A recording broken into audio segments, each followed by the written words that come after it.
มาเอาตัวนกก็เลยได้จากตู้แม่เลยตัวนึ่งแล้ววะเอาตัวนกไปปิ้งเนาะ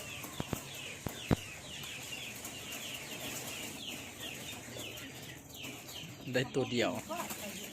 หัวยุงของเฮาพี่น้องกำลังควบนก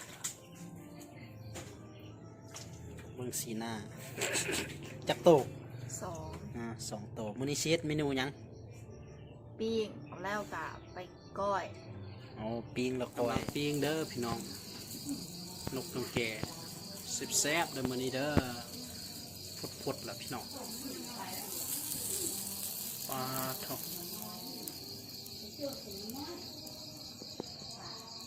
เอา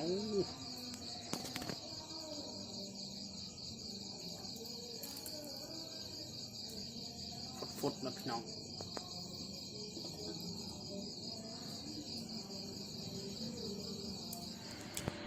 กำลังกินแซ่บบ่แม่แซ่บบ่ ลาบ เสียบ แซ่บบ่ สบาย แล้วนี่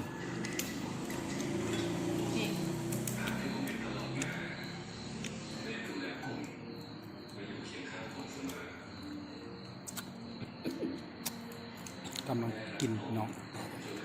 คักหลายพี่น้องมึงเติมมันพี่น้องงับเติมจากบ้านโอ้แซ่บ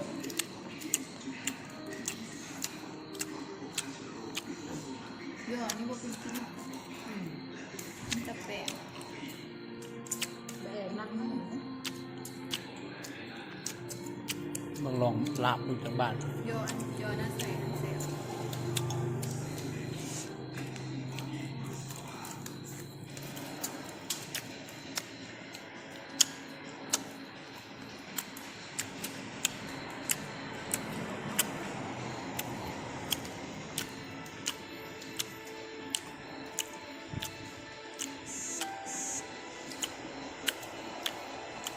นกโอจากบ้านดูแซ่บ